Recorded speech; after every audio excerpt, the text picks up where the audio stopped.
Hey moms, welcome back to the channel, and today we are learning our love languages.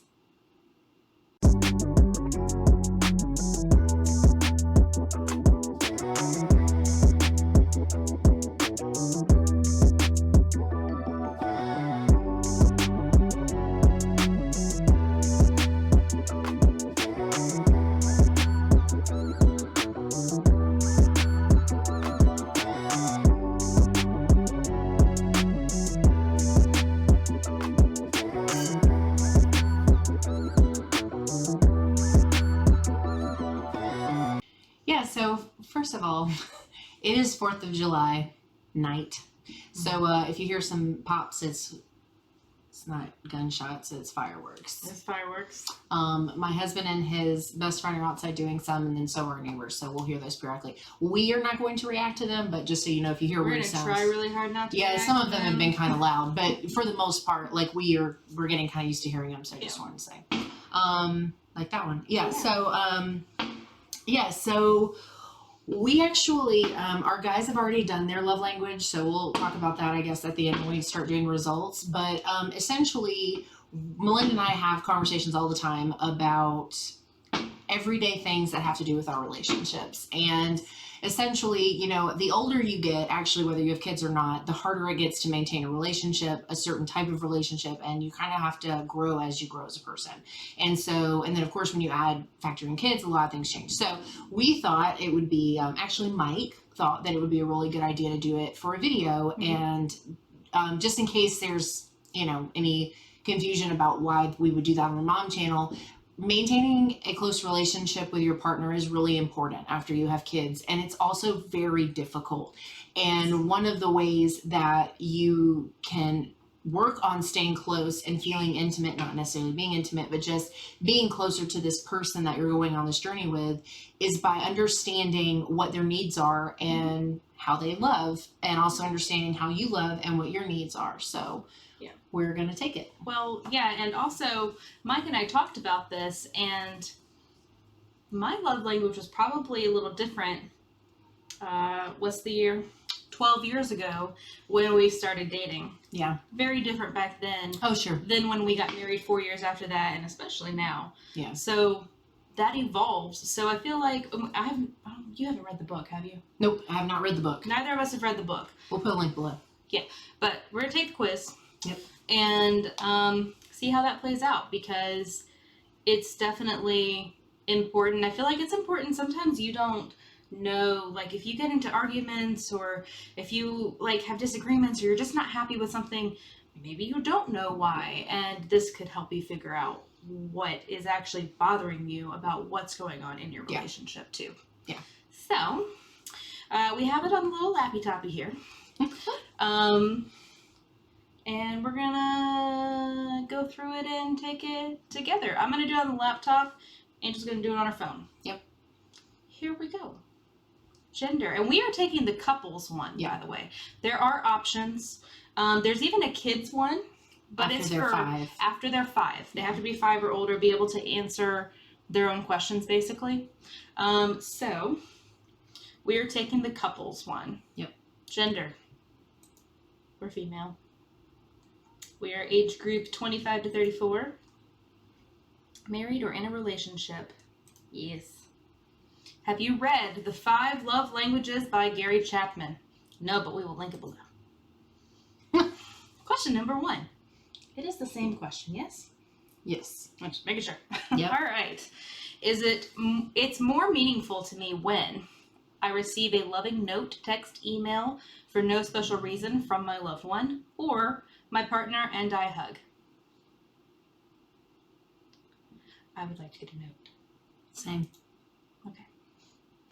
It's more meaningful to me when I can spend alone time with my partner, just the two of us, or my partner does something practical to help me out. What do you think? Practical. Same. Yep. It's more meaningful to me when my partner gives me a little gift as a token of our love for each other, or I get to spend uninterrupted leisure time with my partner. I did leisure time. You did leisure time? Which one? Yeah. I'm going to do a gift. It's more meaningful to me when my partner unexpectedly does something for me, like filling my car or doing the laundry, or my partner and I touch. Definitely gas or laundry. Back to those practical things. Yeah. All right. It's more meaningful to me when my partner puts his or her arm around me when we're in public, or my partner surprises me with a gift. I'm going to do gift. I'm going to be honest. I feel like when people walk around with their arms around people's shoulders, I feel it's like, this is my girl. Like, that's the first thought that comes in my head when I see it. And I'm just like, that doesn't look healthy. I mean, I'm sure there are, but it's like, I just think it's such a weird, I don't know. I don't like that. I think it depends. No, I'm the same way. I'd rather you have like your arm around my waist. Yeah, or hold Or my hand. Yeah, but the shoulder thing is so bizarre. Unless I'm always like, no, don't do that. It's not awkward for you because Rick is so much taller. He can just do that. But Mike and I are not that. He's not that much taller. And I don't mean that in a bad way, but I also don't always wear flat shoes. And so then it's really awkward when we're the same height. And then it's like, it's more meaningful to me when my partner and I kiss frequently, or I sense my partner is showing interest in things I care about. Interest in things I care about. Definitely interest in things I care about. Your turn to read. To be fair, so I'm not hated. The reason that I feel that way is because I feel like a lot of people think that you have to like the same things to be together, and you don't. You can support somebody and not do everything that they want you to do. Like, I mean, the other way around. They can support you in the things that you do without doing everything that you do. Yes. And I think that, I mean, especially if you're talking about like intimacy, that's like a whole nother conversation. But I don't believe that when you're in a situation with somebody you care about, that you have to do things you don't want to just because they want you to do them. I don't feel that way. So that's why I didn't pick that one. And that's where I meant. And it's like having hobbies that are separate from each other. Yeah. Like, I think it's one thing to share things together that maybe aren't your interest. But if it's like straight up something that I don't want to do. You're not going to go play airsoft. I'm not doing it. No. And just like I'm not going to make him come in here and do cricket projects because it's not his thing. It's my thing. And I like that we have different things. I do not like Madden. I'm sorry, Mike, I love you. But I'm terrible at it. I love football. I love to go to the games. I don't want to sit there and play Madden. Yeah, I think it's boring. Yeah. But then we play Sims. It's not boring. Moving on. It's not boring. All right. It's more meaningful to me when my partner works on special projects with me that I have to complete, or my partner gives me an exciting gift. Projects. Yep. It's more meaningful when my partner helps me out when he or she knows I'm already tired, which is like all the time. Or I get to go somewhere while spending time with my partner. Definitely the first one. Because I'm tired. Literally, from the time I get up to the time I go to bed, I'm tired. Like, it's the same for me. It's more meaningful when my partner and I are physically intimate, or my partner gives me a little gift he or she picked up in the course of their normal day. I'm going gift on that one. I'm definitely going gift on that one. For instance, Mike used to work. Well, he still works in Midtown, but he used to work downtown, and there was a mall that he could just walk, like there's a tunnel from his building into the mall, and there was a food court, and there was a sports shop there. He picked up a pair of Falcons earrings for me, just because. That's really cute. It was really cute. I had, when I was working at the company that I was at before where I'm at now, I was really good about taking my lunch. So I would pack my lunch the night before, and I would always put it in a bag and put it in the refrigerator. Well, one day when I got to work, I went to open my bag, and he had gotten me one of those little baby pandas from Panda Express and had put it in my lunch bag. See? Little things like that go a long way. Okay. Next. Yeah. It's more meaningful to me when my partner and I embrace after we've been apart for a while, or I hear my partner say how much I mean to him or her.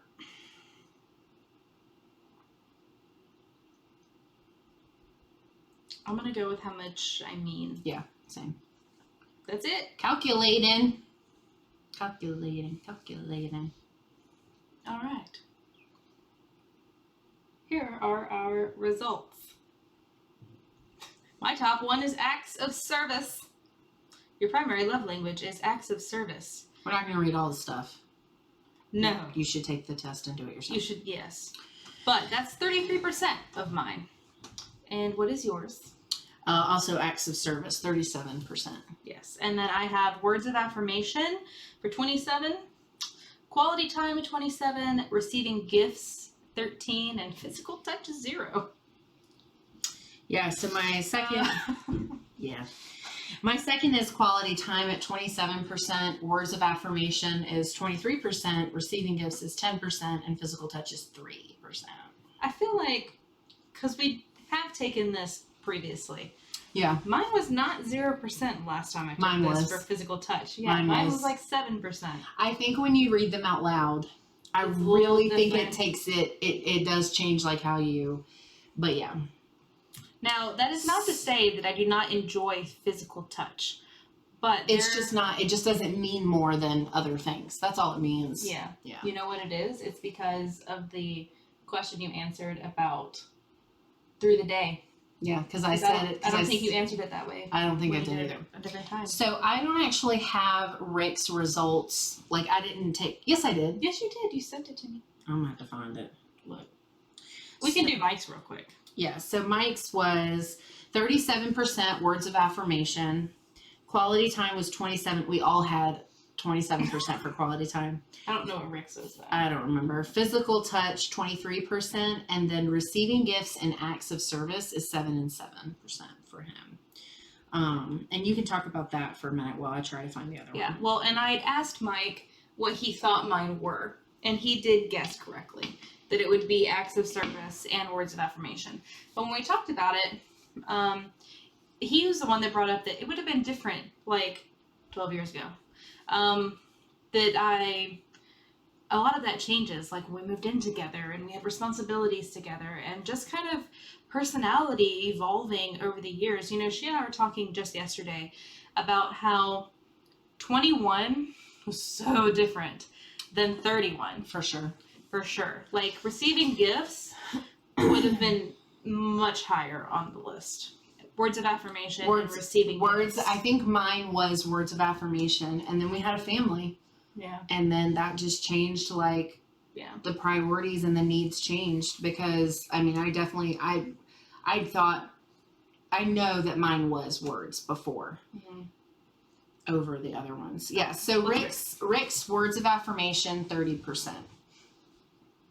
His second was physical touch. I really thought that one was going to be first. 23%. Receiving gifts, we knew this one was going to be high. 20%. Acts of service is only 17%, and quality time is 10%. Yeah. But yeah, so one of the things that when I did this with Rick, I actually read the questions aloud and answered for him on my phone. And I actually recommend doing it that way if you're going to take it with a partner, because those do tell me a basic thing like, okay, words of affirmation is his number one love language. Okay, I sort of know what that means. But he answered so many of the questions with the fact that he needs to hear that he's appreciated and that I'm proud of him. And it's not that I'm not those things. I just wouldn't have thought that those two very specific things were things that he needed to hear from me to feel loved. Like, I just don't, like, if I had not taken the test with him or if he had not outright told me, I would have never thought that those were things that he needed to hear from me. And it was interesting because, like, again, one of the reasons we did this is because we're at a point in our lives where it takes more work to make the relationship work. And I told Melinda this, and I'm not ashamed to admit this because I'm a human being, but, I actually had more to work on than Rick did. So what was interesting was I also asked Rick if he knew what my love language was before I took it, and he did, which is almost annoying because it's like, so and yet, but so he has to work on doing the acts of service that are going to make me feel happy and satisfied and loved. But I have to learn how to speak to him differently than the way that I have been. And it's something that, again, if I had not taken it with him and heard what he answered for so many of those questions, I wouldn't have thought that I said it. And so afterwards we talked about it, and I told him, that I am proud of him and I am very appreciative of the things that he does for our family. And I have to make sure that I'm reminding him of that, because even if that's not my main thing, and I think that's I don't know, silly. I don't anymore because it matters to him and he matters to me. Right. So his love language matters. And especially if that's what it's going to take to make him feel good in our relationship. Yeah. Whereas I was pretty sure that's what Mike's was going to be because in the time that we've been together, that has been a consistent thing for him, especially once we moved in together and he was responsible for things. And that's something that I've struggled with a really long time. But we've worked on really hard over the last 4 years, I'm going to say. The last 4 years, we've worked really hard on that, of me making sure he knows that I appreciate what he does and that it means something to me. And I don't, you get to a point where you just expect things. You get comfortable. You do, and it's just not always fair. I mean, we all do it. It would be nice to be able to just expect things for each person and then they get done and there's nothing to worry about. That is not always how it works out. I don't think that's the case the majority of the time. I'm sure that there are relationships like that. And I think, and I think the other thing is like, I will say that, speaking of being proud, I'm really proud that he didn't laugh off the concept of doing the love language, because there are people, men and women, that are not open to it, that think that it's stupid. They think it's bullshit. They think that they're just fine and they don't need anything. Yeah. And they're, and I actually saw an ad, and I'm not going to talk too much about it because, like, I don't even remember who did it, but they asked couples to put their backs to each other and face away from each other and answer questions. And every answer that they give is a number of steps that they must take away from their partner. And it has to do with relationship things. It's not like, oh, what's her favorite color? It's not that kind of stuff. It's stuff that matters. Or like the wedding game. Yeah, no, it's like different. It's like it's very deep questions that when you're talking about them, just in general, you don't realize what it means to answer it that way. And at the end of it, they turn and face each other and see how far apart. Away. Oh. Yeah. And it's one of those things. I don't want to do that one. Yeah, it's one of those things where, because you get busy being a mom, or you get busy having a career or doing your hobbies or trying to juggle life, that you don't always remember that there's this really important part of you that, like, you have to nurture and grow. Mm-hmm. And it's, it was a really good reminder, because we actually just kind of had the conversation on a whim, and I was like, oh, let's do it. Yeah. And then it really just kind of went from there. But I really do feel, without being overly cheesy, that I learned. You can be cheesy if you want to. Yeah.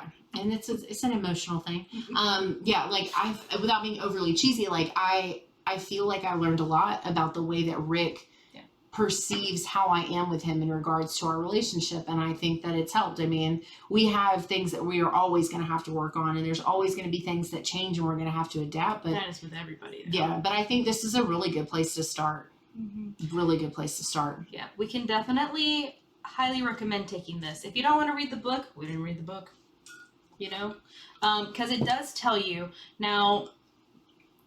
You only see, you can print your results. And I assume if you print your results, let's find out. Does it give you all of the details? It doesn't. It only gives you the first one. All right. Yeah. Well, you can look up what all of them mean. Yeah. And so you can really get an in-depth, let's just read what acts of service says. Your primary love language is acts of service. Can vacuuming the floors really be an expression of love? Absolutely. That's what it says on here, but really, exclamation point. Maybe 2 of them. Anything you do to ease the burden of responsibilities weighing on an act of service person will speak volumes. The words he or she most want to hear, let me do that for you. Laziness, broken commitments, and making more work for them tell speakers of this love language their feelings don't matter. Finding ways to serve speaks volumes to the recipient of these acts. And obviously, like, that's mine's so 30, true. Yeah, it is. But mine's like 33%. Mine was a little bit higher. Yours is 37%. Yeah.